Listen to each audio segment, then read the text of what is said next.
Good morning, class, and welcome to Thomas O'Neill University, aka Taste Talk with Tom O'Neill. I'm Ben Simons. And I'm Tom O'Neill. All right, the good doctor is in the house. So, for all of you who thought that there is nothing so exciting as a good geography lesson in school, well, we've got you covered. It's about to get real up in this bitch, and we're going to be talking about American Viticultural Areas.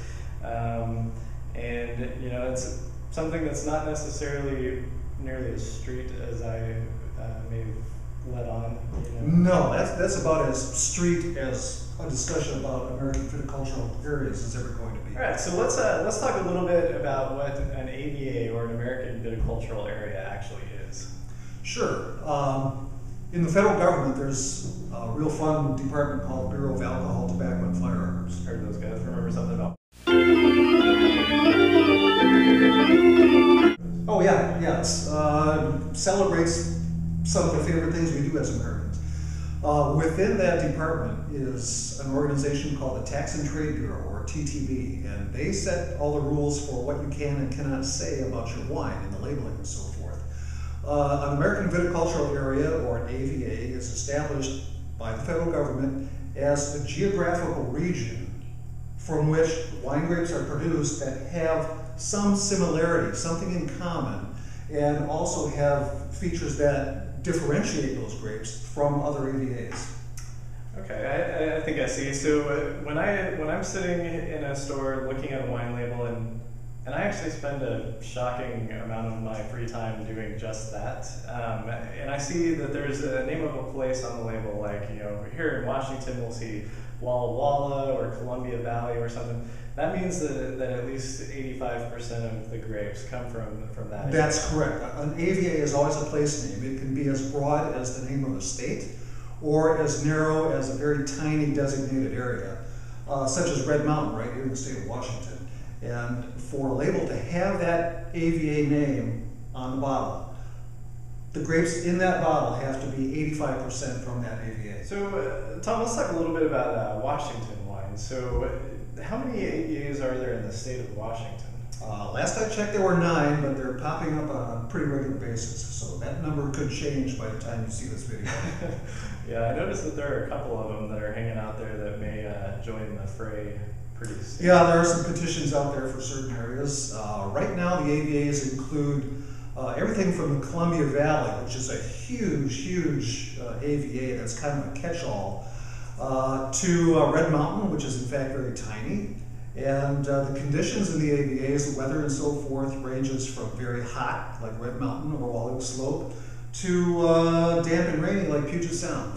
Yeah, so the thing that I kind of get out of all this is that these different areas, they're separated out because you're going to get, you can kind of expect certain characteristics from a wine that's, you know, a Red Mountain cab is probably going to have sort of a typical feel to it. It will. Red Mountain fruit is known for being very big, bold, and tannic. And then at the other extreme, you've got Puget Sound, where actually most of our favorite wine grape varieties can't grow at all. It might be a little nerdy, all this stuff about AVAs, but I think getting to know your AVAs that you're drinking from can really help you get a feel for finding wines that are going to fit your palate. That's right, and it gives you a certain degree of confidence that even if you're opening an unfamiliar bottle, you've got an idea of what that wine's going to be like. Yeah. Well, that's great. So there's your geography lesson, and it's time to move on to the finish. All right, well, here we are at the finish, and this is the point in our show where we get into some fun stuff. So today, what we have is things that you should not say at a wine tasting event. Exactly. Things like, this is pretty good, but I'd rather have a nice box of Franzia. Yeah, definitely don't want to say that.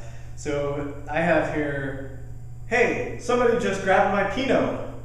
You hear that quite often. In fact, Pinot jokes are extremely and unnecessarily popular. Hey, I have some more. You want to hear? No, but I don't think I have a chance. Not choice. That's true. This is my favorite thing. So, do you think my Pinot smells funny?